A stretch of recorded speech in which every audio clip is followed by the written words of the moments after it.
Another OU Insider Under the Visor Sooners podcast. I almost said YouTube Live because it's been a long time since we podcasted, and that became habit. But this is the Sooner podcast, OU Insider Sooner podcast, and man, spring ball. This is a post game podcast.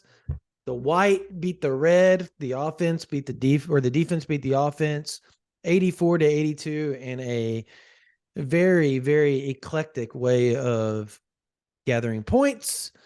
When you go ahead, Parker, I know there's like so many people have so many things to say about the point system. Yeah, well, you get the 2 points for punting.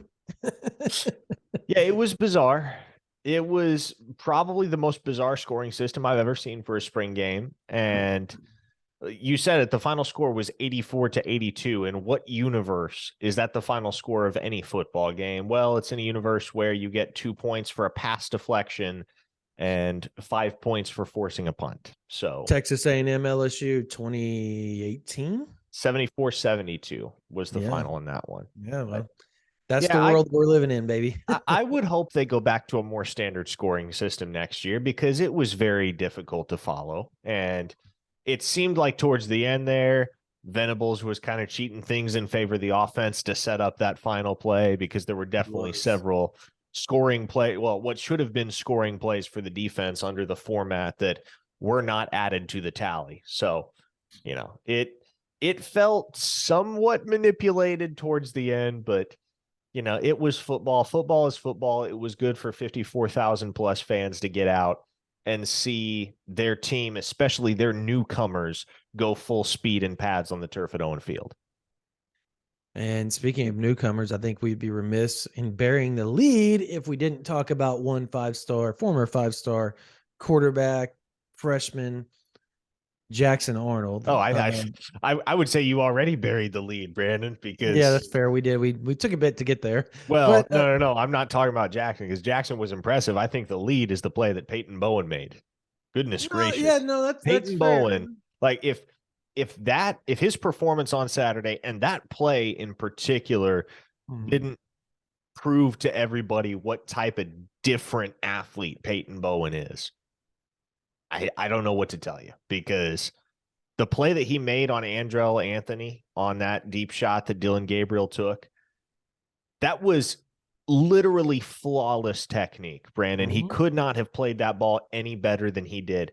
And that's a true freshman early enrollee. That's a guy that should have been getting ready for his senior prom on Saturday. And he was making that type of a play at Owen Field, picking off a quarterback who's going into his 5th year as an FBS starter, and matched up against maybe the guy that's been most impressive out of that entire wide receiver room this spring at Oklahoma. So if there's a conclusion to draw that is a rational and reasonable one from this spring game Saturday, Brandon, it is that you're going to see a lot of Peyton Bowen this fall, because I don't know that there's a defensive back on this roster that would have made the type of play that he did on that particular snap Saturday afternoon. Probably Billy Bowman would be the only one, but yeah, no, you're correct. Both Dentonites. And that's kind of the irony in this, and also the irony is that he's playing behind Billy Bowman. And here's the thing: is he's going to play it a lot. He's going to get in the rotation. He's going to be probably the second string safety behind Billy Bowman, and that's more because, and this is me just talking to people around the program, I think I'm trying to word this without giving away too much public stuff. They want him to earn it. And obviously making plays like that, you're earning it, right? Like you're earning your position. You're doing the right things. You're playing ball. Your technique is flawless. You're sealing, finding the ball, doing everything that you're supposed to do as a safety, playing your half, right? And when it becomes easy for somebody like that, they don't want it to be, well, this is just like high school and it get lax. And I think that's what you saw with Jackson as well. Like, because you've heard all spring, right? Attaboy, Peyton Bowen, Jackson Arnold. The 3 5-stars have come in and they have just been different than what 5-stars normally are in Norman, where sometimes historically they've taken time to progress, right? Like it's outside of Caleb Williams. How many 5-stars have come in and literally been that dude, right? Over the history of it's taken a bit. Even the great Gerald McCoy had the red shirt, right? Like, so it took time. Now, obviously, he had circumstances with his mother and all that type of stuff that went down, unfortunately for him. I mean, that's such a sad deal, but it took time for even Gerald McCoy, who's one of the greatest defensive tackles in football history, whether college or NFL. And so, like, to have those 3 come in and they're just that good, the Oklahoma coaches are trying to find ways to make it hard for them. You saw Jackson with a third string, the second string personnel with third string linemen and second string linemen out there just getting his butt whipped versus the first team defense. But then what'd they do?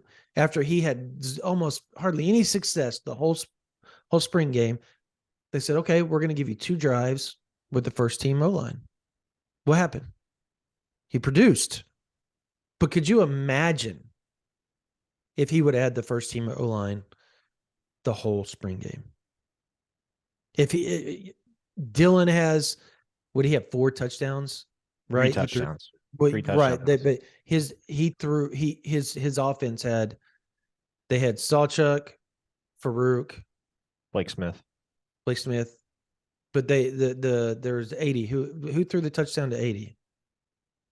was Davis Bevel. Davis Bevel threw the touchdown. Okay. So he had 3 touchdowns. So could you imagine if Jackson had 3 and Dylan had 3 because they both had the first team O-line? What happens after that? The fans start chanting, we want Jackson, we want Jackson. It's similar to what happened when Caleb got the first team O-line in 2021, right? Spencer goes out there and he struggles with the first team O-line. Caleb comes out there and I don't think he threw an incomplete pass, did he? He was 10 for 11, 99 10 yards. for 11, that's right. He had 1 more. You end up with that problem. The team split. The fans are split.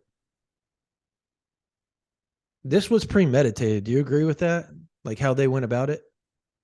Well, premeditated in the sense that you want your first team quarterback taking reps with the first team offensive line. No, but you know what I mean. Natural. You don't want the 5-star getting, that type of Caleb Williams type day where then it becomes, the fans start falling in love with that, right? It's the new guy. Yeah, that's fine. You don't think that they set that up at any point to where they held him from the first team O-line to not let him have time to sit there all day and just pick the defense apart? We've heard all spring when he got with the first team. He did nothing but drive them down. Could you imagine if he publicly did that? Look, it was one drive and he did it, and it was flawless. He looked really good on that last drive. Really good. And that touchdown throw that he had to Gavin Freeman was best throw of the day by any quarterback. Best throw of the day by any quarterback. It might have been the best throw all spring by any quarterback. Yeah, but look, I think this fan base has already fallen in love with Jackson. They already understand what he's capable of, and again, but seeing's believing, Parker. Sure, I will go back to the point that I made months ago now with regard to the top 2 quarterbacks on Oklahoma's roster this year versus the situation that they were dealing with in 2021. I think everyone is going to be content. Maybe not everyone.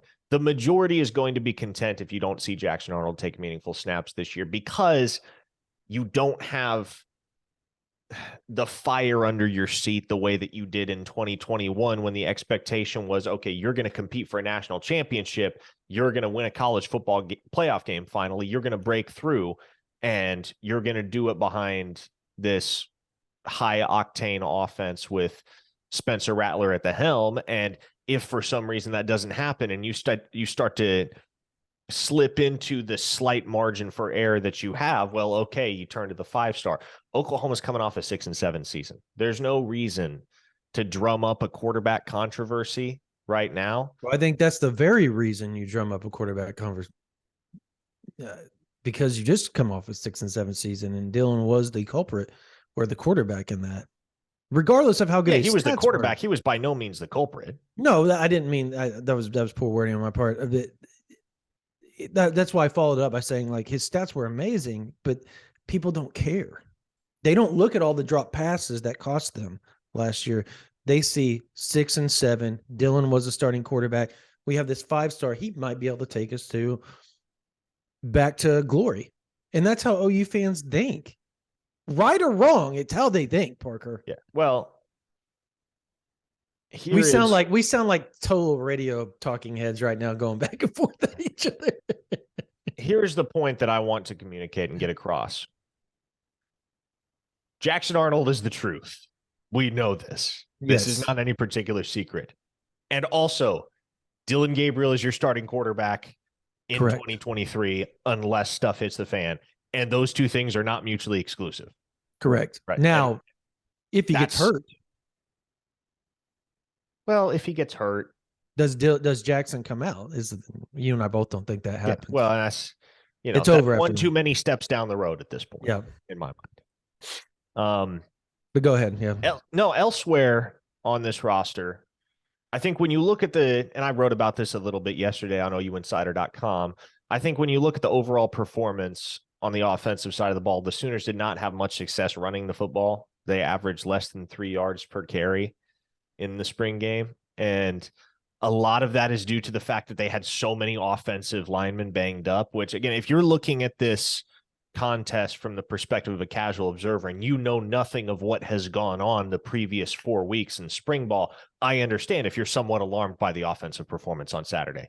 But this is why you keep up to date with your team at OUinsider.com, because those that knew how banged up the Sooners were on the offensive side of the ball, and especially on the offensive line, knew that you couldn't really expect to be able to move the line effectively and be able to dominate in the trenches from the offensive side on Saturday, because you were dealing with a patchwork unit on the offensive line. And so I was not shocked to see the ground game somewhat bottled up for Oklahoma.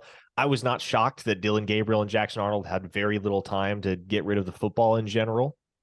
And this is why, Brandon, my encouragement to every single fan, not just every Sooner fan, but every single fan, is be very, very cautious about what kind of stock you put into a spring game, because it is by nature a zero-sum game. Every play that is made on the offensive side of the ball comes at the expense of a defensive lapse, and vice versa.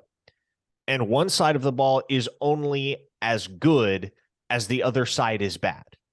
So, two sides to one very enormous coin when you're talking about a spring game or any intra-squad exhibition of any type. So, yes, it is reasonable and logical to point out a few things, i.e. the brilliance of Peyton Bowen on Saturday, and be able to justifiably say that's something that we can expect to see this fall. But you never want to take things one step too far when all you have to go off is 2.5 hours of inter-squad action on a Saturday afternoon. I totally agree. Speaking of offense, how about Gavin Sawchuk out in space? That dude is awesome. So he's going to be really good. Like, I can almost guarantee you they're going to split him out, put him in the slot, and let him eat at times with quick game and all that type of stuff. He has great hands. He's super fast. And once the line is solidified and I want people to understand, Parker, you talked about everybody being dinged up and injured. If this was the season, almost every one of those guys would have played. But it was the spring game, and that's where, Parker, to your point, where we say don't get caught up in everything that you see in spring game, because A lot of those dudes would have played, like Rouse, Sexton would have been out there. Like, and obviously Sexton still has a ways to go. He's got about a month of rehab to go. But if this was September, he's out there playing. Rouse is out there playing in September. This is April. And so they're not willing to risk a reoccurrence at the expense of the fans getting a good look at the Oklahoma team at its full, strength at tackle. And they were, I do want to add that I thought Caden Green, being that he's only a freshman, first time in front of almost 60,000 people, played fairly decent. He made some freshman mistakes at tackle, but that's to be expected, especially with how much improvement they expect from the D-line and that we saw from the defensive line. And I think we'd be remiss if we didn't talk about Grayson Haltom, if we didn't talk about Jonah Laulu. Jordan Kelly had a good day. Ethan Downs had a good day. Adabare had a good day.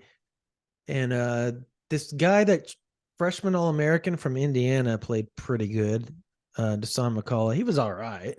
I mean, the defense, I think, showed the talent difference between 2022 and 2023. And I think that's something you can come away with, because last year, the spring game was fun, but it wasn't. Remember, Dylan Gabriel just ate him up last year because they didn't have a pass rush. Like, it was completely different.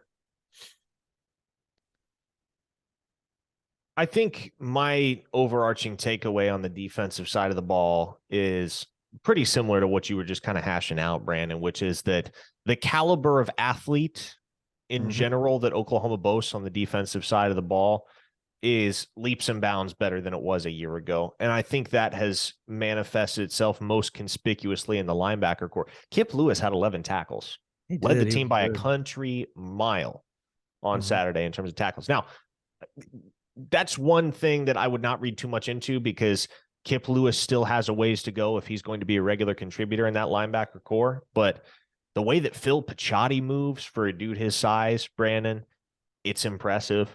The way that Deshaun McCullough gets around, you can see why he was a freshman All-American at Indiana. And then the tag team of Danny Stutzman and Jaron Kanik, man, with those two guys getting an extra. They started McCullough, right? I kind of got in a little bit. Yeah, I think because he made the first play, right? Like on the double pass. Yes, right? yes, he did. Yes, he did. So he was with the ones ahead of Harrington, which is kind of shocking a little bit, actually, from everything we've heard. Like, who else was with the ones? Josiah Wagner. Yes, he was. And I was just talking to a source, and that source is raving about Josiah Wagner being that dude. And what did that source say? They're recruiting football players at Oklahoma, just like Josiah Wagner, that can come in and play instantly because they're smart and they're just football players. And another guy that I will point out, I'm going to kind of segue here, because Wagner has been really impressive this spring. And the fact that he broke out with the ones in the spring game speaks volumes to what he's accomplished.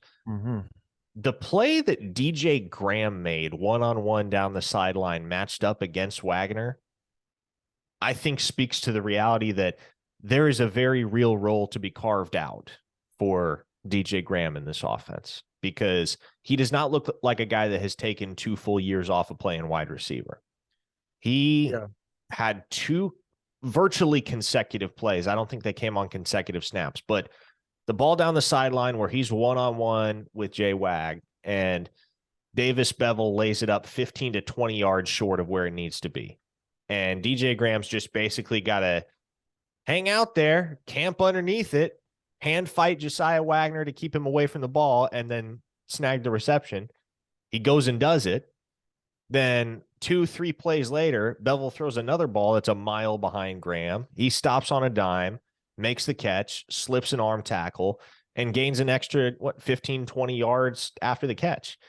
To me, again, it's something that I'm not necessarily putting a ton of stock into at face value, but that performance, that specifically those two plays from Graham on Saturday, in conjunction with everything that we've been hearing about him since last fall, when he originally made that position change, I think gives me confidence and gives me belief that DJ Graham is going to be able to cement a spot for himself on this depth chart. Maybe not as a starter at wide receiver, but as a guy that's getting snaps.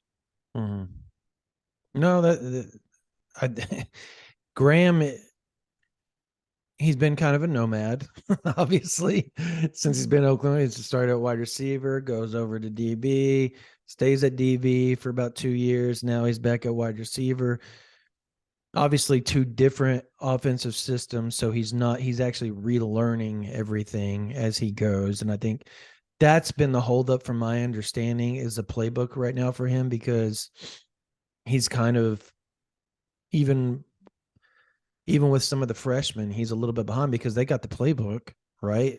And the transfers, they got the playbook before he was officially over there. So he was a couple of weeks behind, even getting to know the offense, terminology, and all that type of stuff. So I kind of agree with you. You saw him run with the twos yesterday and the threes. And I think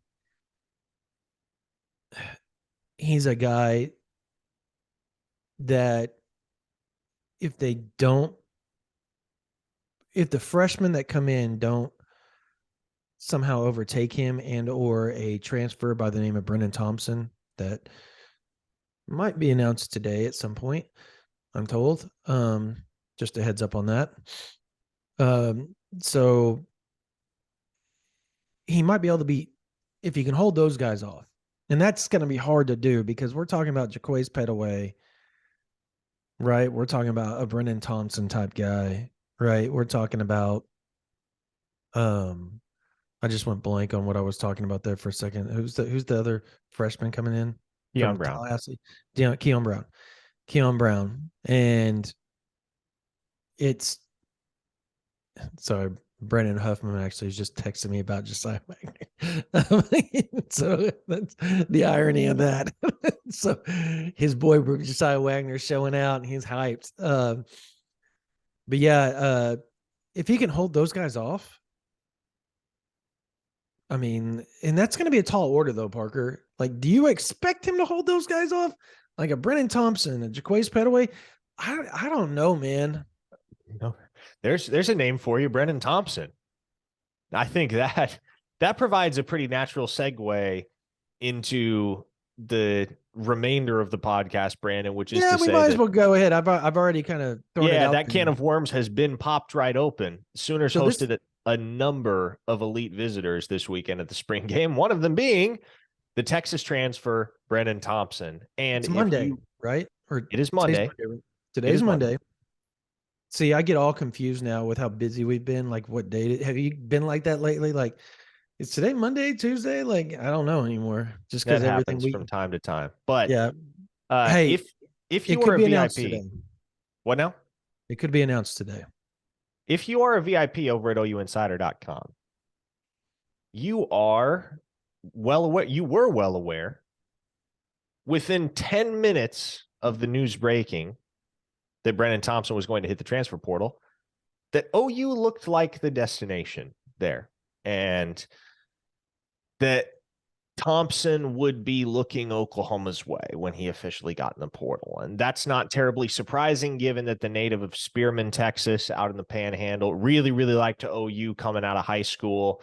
Lincoln Riley and his staff stopped prioritizing Thompson at a certain point when they got Luther Burden, Talon Shetron, and Jordan Hudson all on board. See how that worked out. None of those three guys ended up signing at Oklahoma. But with Thompson ready to move on from his situation at the University of Texas, it always felt like Oklahoma was going to be a natural fit, given his relationship with Jay Valai dating back to the Texas days, Emmett Jones being an ex-Tech guy and having spent time out in the Panhandle. And Thompson was on a visit this past Saturday.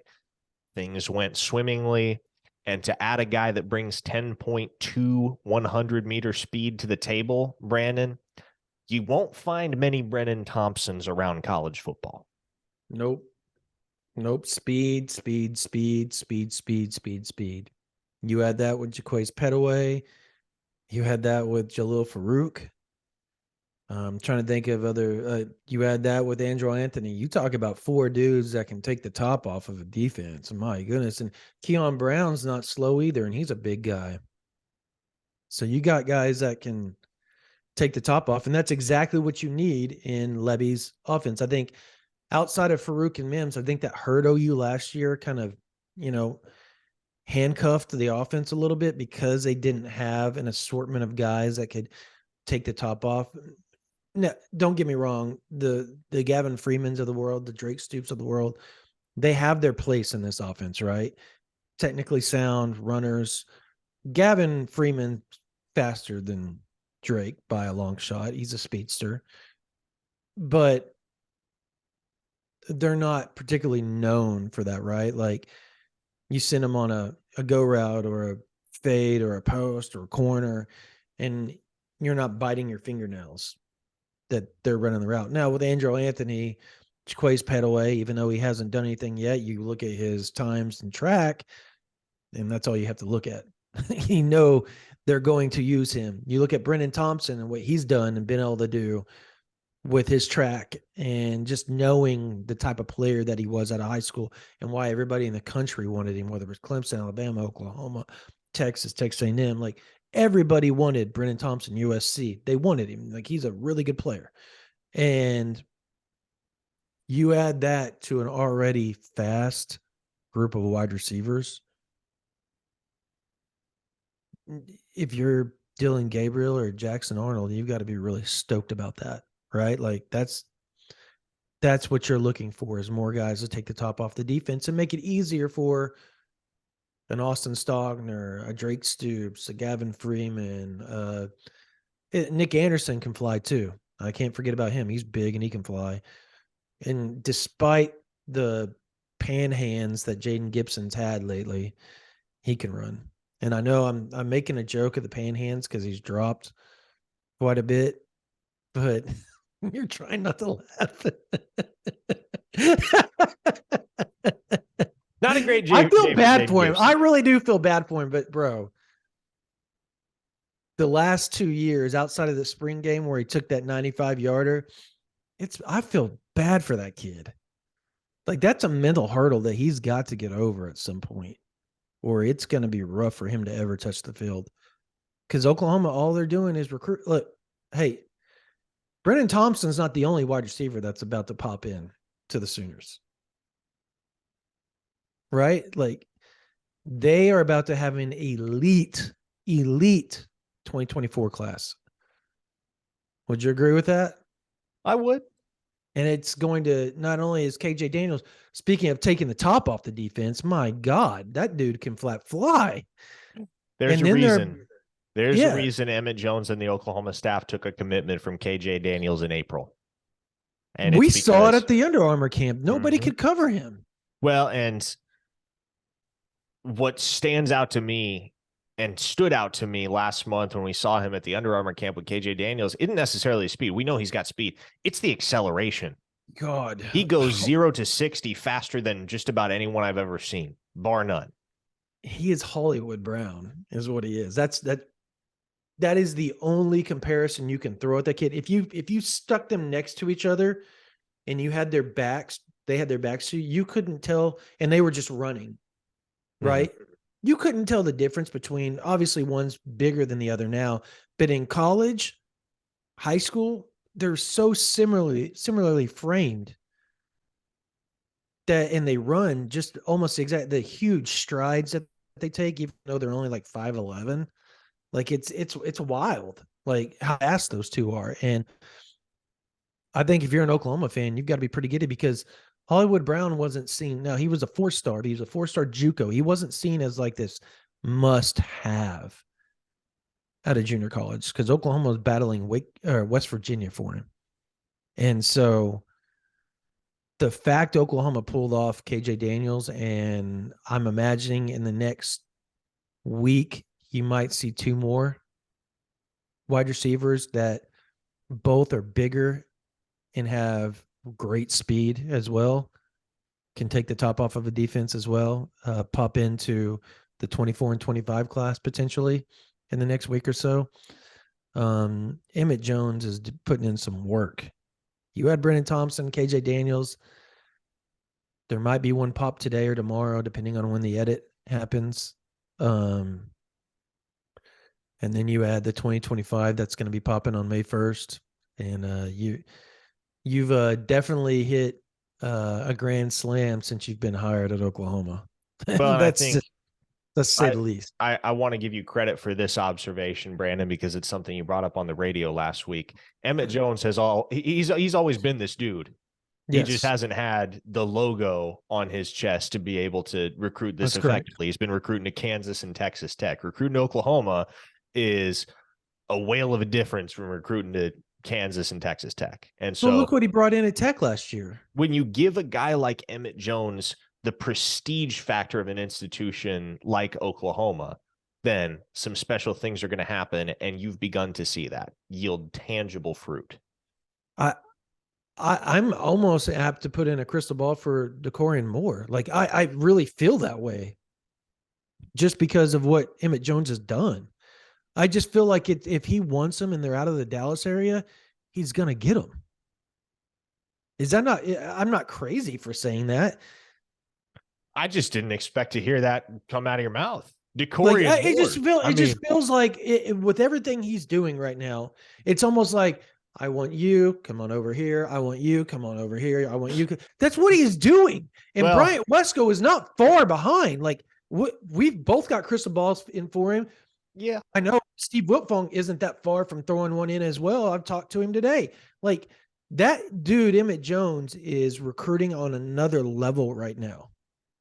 It is insane what he's doing. Just insane.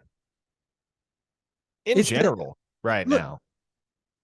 Like, hey, everybody was wondering, and don't get me wrong, because Kel Gundy, when he was the wide receiver coach, he was recruiting at this level. Dennis Simmons was recruiting at this level. Like, they were really good recruiters and really good coaches. They're both all-timers at Oklahoma. Like, I think we both would agree with that, right? When it comes to their position and what they've done and produced. I mean, Gundy, sure. Simmons, I don't know that he was there long enough. Hollywood Brown, D.D. Westbrook, they're his. Those are pretty good guys, right? Like, pretty good players. Sure. Marvin Mims. Yeah, in terms of development, yeah, certainly. In terms of recruiting, like I said. Well, he brought in the 5 stars, Theo, Trajan, and all those guys. Those were his guys. Yeah. I would say I guess my point is that Oklahoma has done, they've had really good wide receivers and good wide receiver coaches. And it was like that when they let go of Gundy. We're not going to get into the politics of that and whether we believe it was right or wrong or whatever. That's neither here nor there. But it was like a year lapse of law. Now they brought in Petaway, thanks to Washington having such a strong relationship. And Petaway was just so loyal. And then they brought in Keon Brown, who similarly was just as loyal. And that's great. No, those are two really, really good players. But Wesco is a top 10 player overall. Kearney is, what is he ranked? What's his ranking? Is he top 100? Yes, he is top 100. Top 100. And obviously Petaway was top 100 last year, but Keon Brown barely made, 4-star, depending on who you talk to. And then you got KJ Daniels, who will most likely be a 4-star when it's all said and done. You got Brennan Thompson. And then you potentially already have a top 100 dude in Grayson Harris in 2025 who could be popping in the next week or so. That is recruiting that Oklahoma hasn't seen since 2019 at wide receiver. 2021 and 2022 and 2023 were decent, but they weren't anything on the level of 2019, 2018, 2017. Those were elite recruiting classes at wide receiver. CeeDee Lamb, Hollywood Brown. You know what I mean? Like, they brought in Marvin Mims in 2020, but there wasn't a lot of, like, that class basically dissolved. Just in general. So anyways, let's talk about more guys that were there outside of just receiver, Parker. you've talked to some guys. I've talked to a bunch. You've talked to a bunch. Just kind of give a general landscape of your feeling of a few guys that were there, and then the rest they can go to OU Insider and see what we have because we've got more coming. Yeah, well, the Sooners obviously got one safety commit this weekend in the form of 4-star Louisville native Jaden Hardy. And we all think they're very, very close with Junction City, Kansas native Michael Boganowski as well. And he and his whole family were in town for the spring game this weekend. Things went very, very nicely on that visit for Boganowski and his family. A lot of connections there.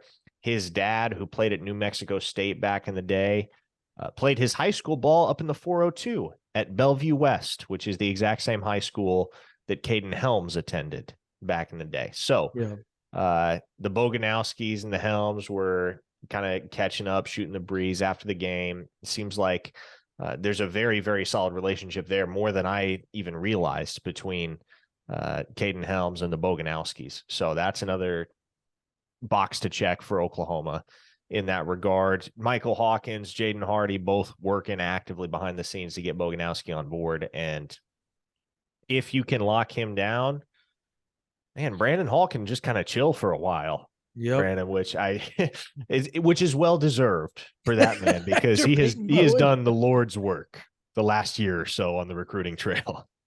I feel so awful for him. Just one, it's no secret that he and I know each other really well. So I felt awful for him last year. Or last cycle, he took it hard. He took the Bowen thing hard when it first went down. But obviously it worked in his favor in the long run. And yeah, he deserves a break, man. After that, it was, out of everybody, I think him and Todd Bates had the hardest 2023 cycle. And both of those, ironically, probably will be done by September or August. And they both deserve it. 100% deserve it in 2024. So, speaking of Todd Bates, there was a trio of elite defensive linemen. And we say elite, we mean elite defensive linemen on campus this weekend. 2024 4-star Melissa Texas, defensive lineman Nigel Smith, 2024 Conroe, Texas, defensive lineman Joseph Jonah Jone, JJA, and then obviously 5-star Oklahoma City IMG Academy defensive lineman David Stone were in Norman. And I'm going to read you the quote that a Jone told me. I haven't even posted it on OU Insider yet, but they will have seen it before this gets out there. And I sent you the screenshot of it yesterday. So I'm going to go ahead and read it to you, because I almost tweeted it out, but I thought differently. I was like, you know what? That's going to cause a stir just because it's such an open-ended quote that he gave, and it didn't really, it just kind of hinted at things that didn't need to be publicly hinted at for all to see. Joseph Jonah Jone, 4-star Conroe defensive lineman, who just won the MVP at the Under Armour camp in Houston, right? Was the best player there. And he even showed up late, and they had him go through the drills by himself and then head over and do the one-on-ones, and he just dominated. And his quote was this. Now, mind you, I'm going to kind of lay the groundwork here for y'all. Those three, not only did they hang out at the game, but they all stayed the night in Norman and went out with the team together. And they all stayed till like 1:00 yesterday in Norman, and then finally left. So they were there. Now, David Stone's still on campus, but the other two went back to school, and the trio hung out, and they become really good friends now. Smith and Stone had already been friends because they had visited Oklahoma numerous times together.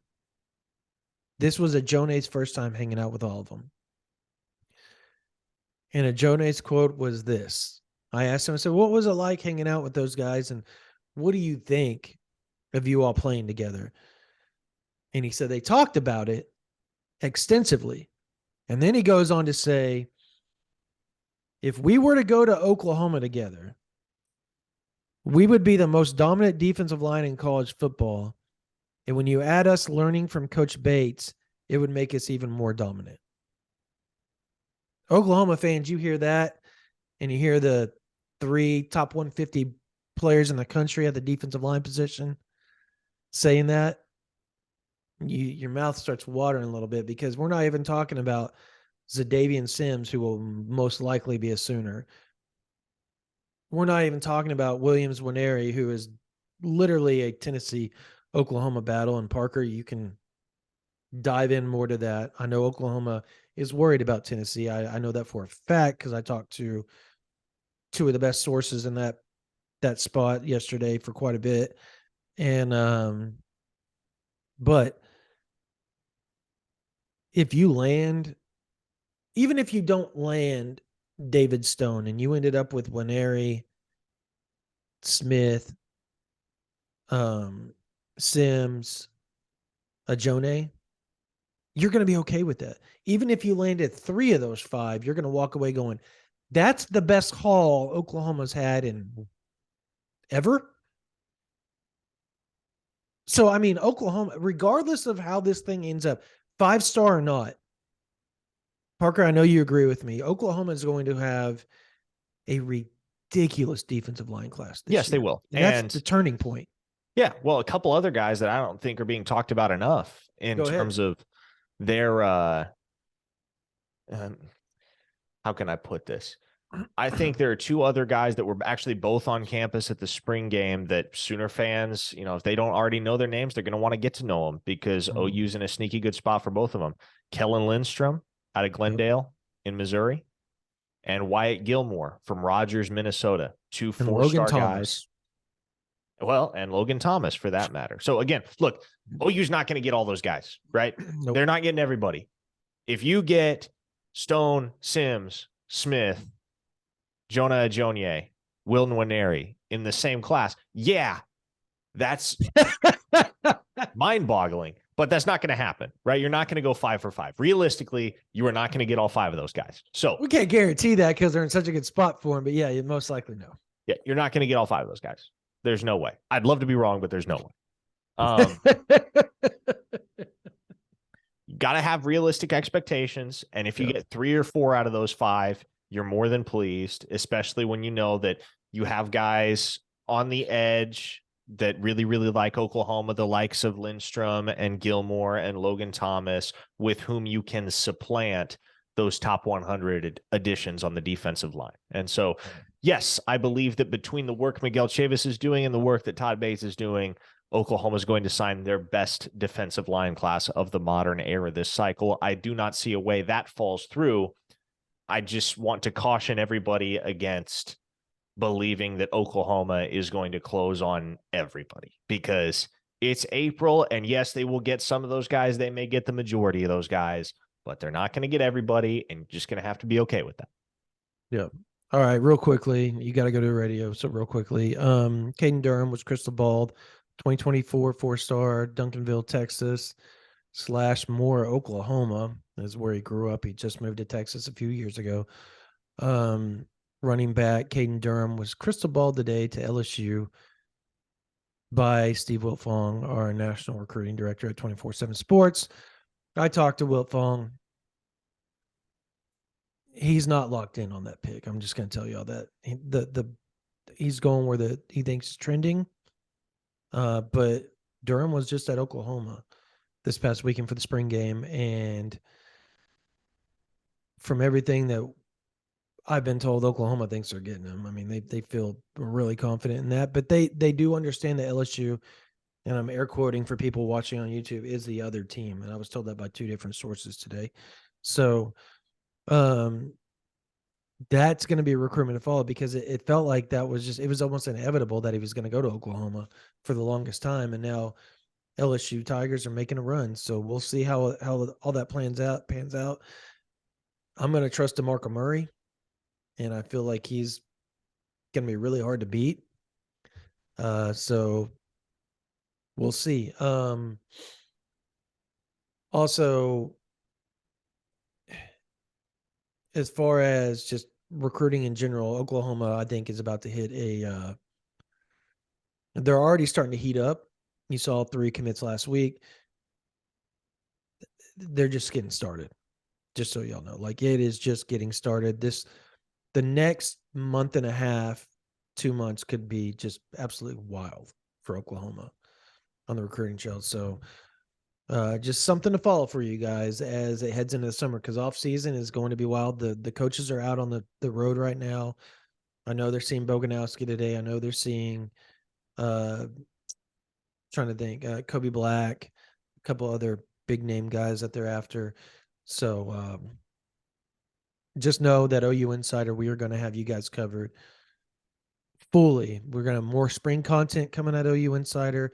We've got a bunch of recruiting stuff coming from all the visits, from the visits upcoming and all that type of stuff. OU, like I'm telling y'all, OU coaches are on the road. Visits are going to be happening on the weekend. Like it's going to be busy on OU Insider, and we hope to have you guys there.